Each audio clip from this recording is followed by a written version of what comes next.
This Ant-Man development is pretty embarrassing for Disney, I have to say. As predicted about a week or so ago, Ant-Man and the Wasp, Quantumania, will likely finish its global box office run under $500 million. I just don't see it how it makes that mark. And at this point, I think we can finally officially say that this movie has lost money. But yeah, I don't see this movie hitting $500 million. I just don't know how it reaches it, because you now have so many other movies in theaters taking up screens. Creed 3, Scream 6, 65. John Wick is right around the corner. Mario Brothers is right around the corner. You have a lot of films taking up screens in theaters, and Ant-Man is just not a priority. And as less screens show the movie, that's less revenue coming in for Disney and Marvel. It only made $9 million, $9.8 million. It's internationally. The movie now sits at $447.6 million. It's not going to bring in $500 million. That's embarrassing. And like I've said before, it's funny. I mean, look where I'm reading this from. This is from comicbookmovie.com. And I'm not trying to dig on them. I'm just pointing out this isn't a huge outlet. Deadline, Hollywood Reporter, Variety, even MovieWeb. Like, none of those sites are talking about this. None of them are talking about the fact that this movie is a colossal failure. But it's really funny how the first week, when it came out of the gate strong, everybody was writing articles on how great this is. It's making so much money. Second weekend rolls around. When did Creed 3 come out there in that second weekend, or was it the third weekend? But either way, the second weekend it had a historic box office drop.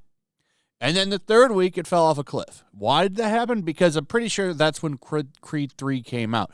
And ever since then, even during the second weekend where it had Cocaine Bear pushing it around, no one's really talked about this.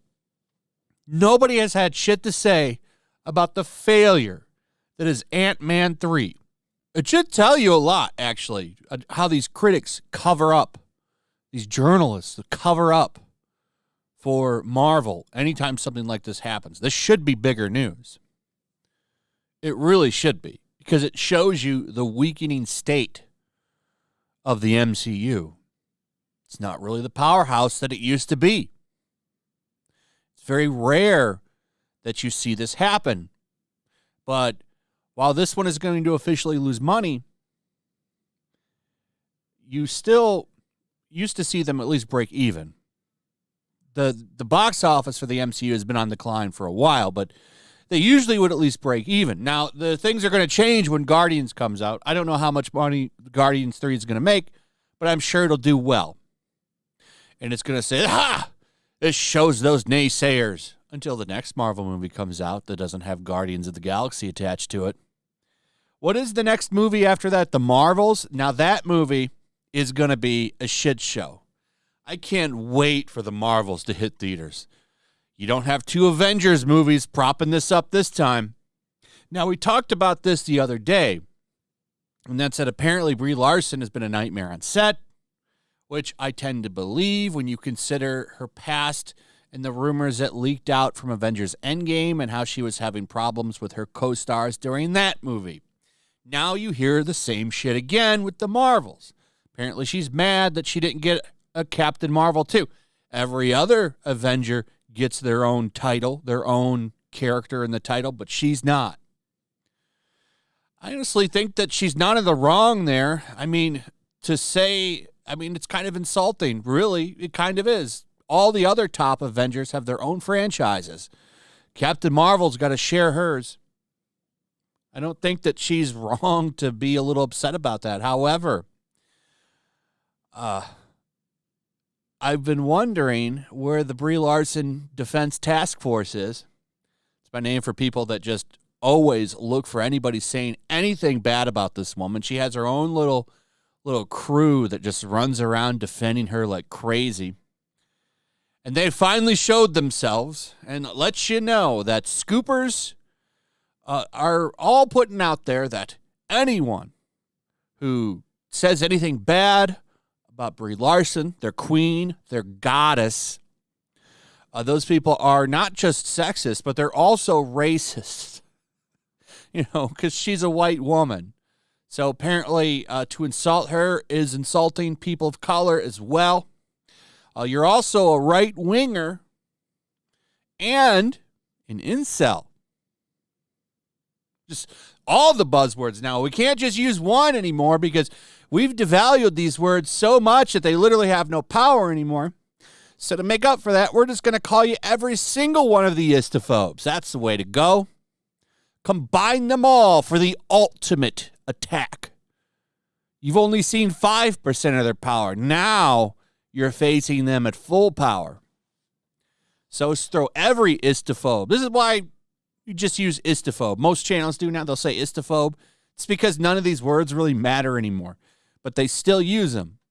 Now instead of just calling you a sexist, we'll just throw all the buzzwords in there at you for attacking Brie Larson, a white woman. Yeah, so these guys got all butthurt, a couple of them. I'm not going to go over the rumors. I've went over the rumors a couple of times now. These people are, of course, out here saying that they're fake, not real, and calling people incels and all of that shit.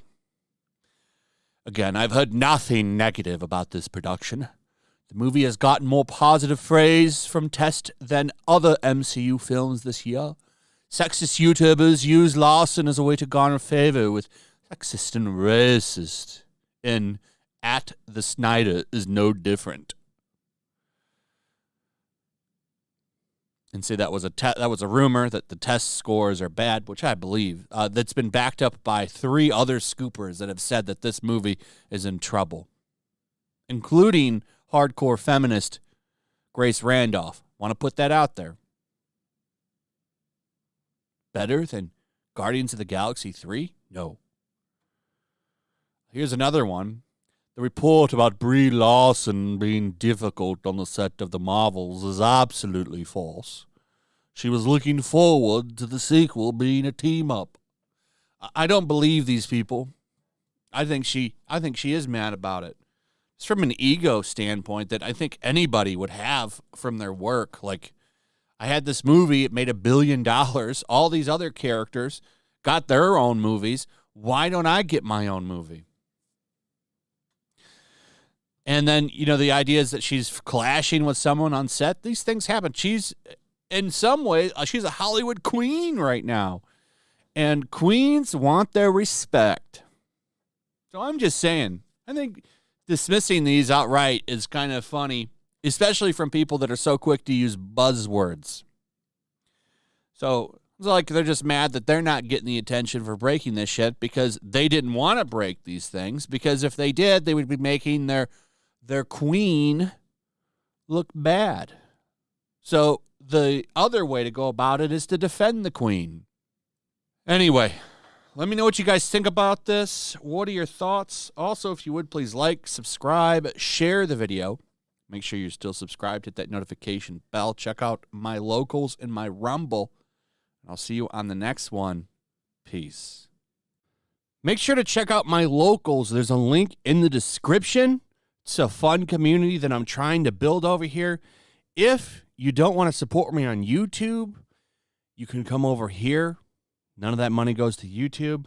You also can just come over here for free. But if you are a supporter over here, I do plan on doing an extra live stream once a month and throwing links to the supporters so you can actually come on and have a supporter live stream with me.